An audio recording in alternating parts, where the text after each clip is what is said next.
Okay, today's the day we're going to talk about sex. Actually, we're going to talk about chastity.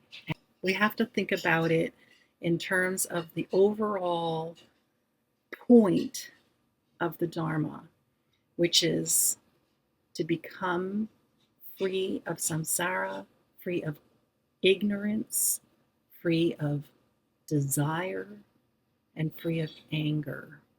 Okay? And by doing so, or in doing so, to develop love for everyone and to recognize that all beings have Buddha nature. Okay? So, under that context, let's talk about, in a very broad and general way, my experiences with sex and sexual orientation. I am a lesbian, and it took me a long time to figure that out. And being gay is not accepted across the world.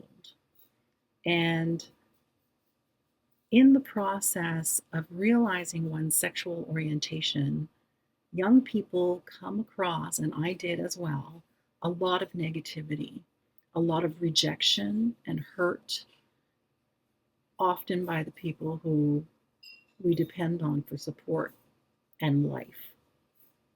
Often by our parents and our families, we are hurt. We are rejected in some way. Our parents go through a mourning process because their child isn't heterosexual the way they thought they were.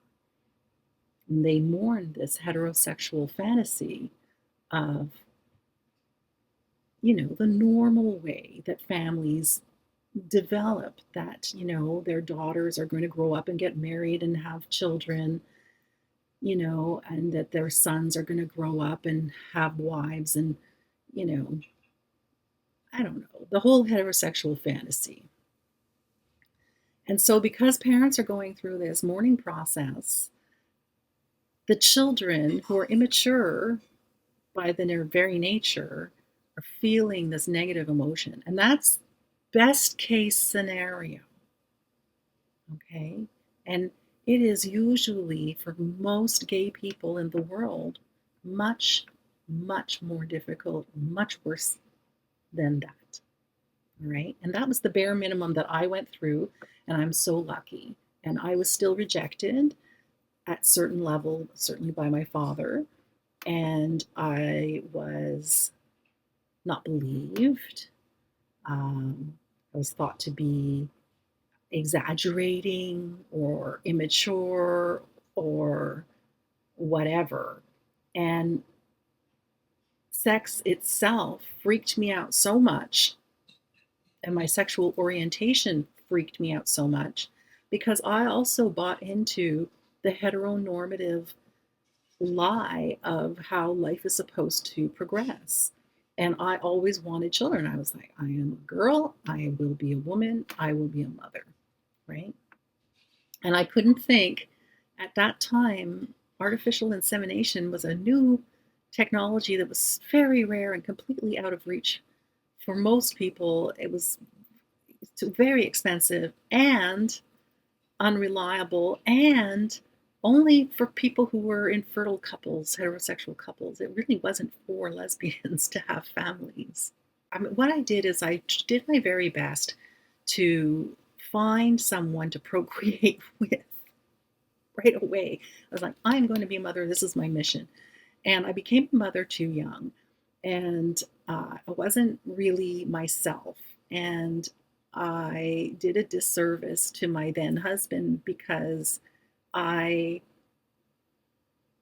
had, in my mind, I had decided that, I was going to give this heterosexual thing one last try. And he was my last try.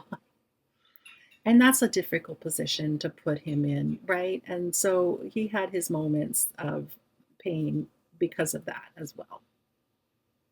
All right. So we had two children, and then, we were incompatible because I didn't ever really respect my boundaries. because I didn't know what they were.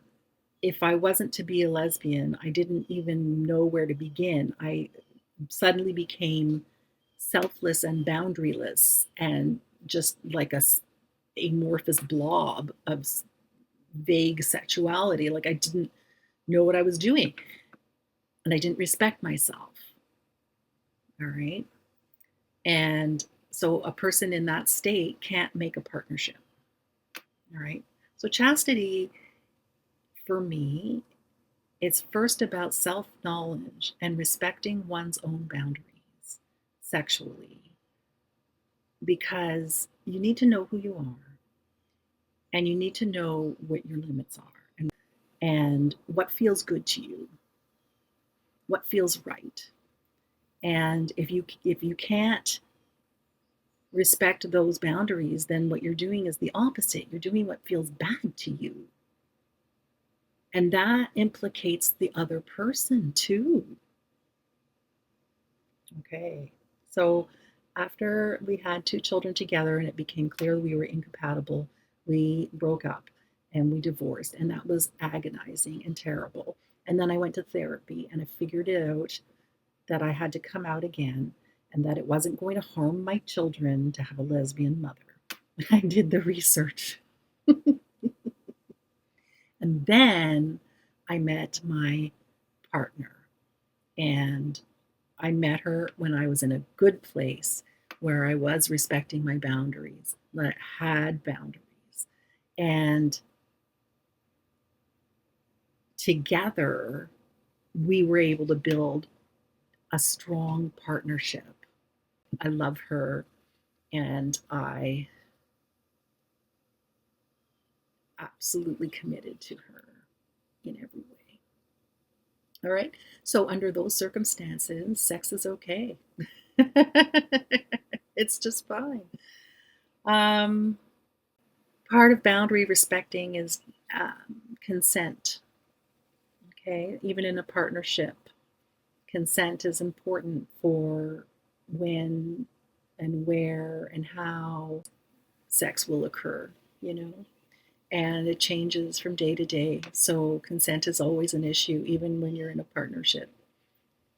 Not an issue in a bad way, but it's just something that needs to be respected.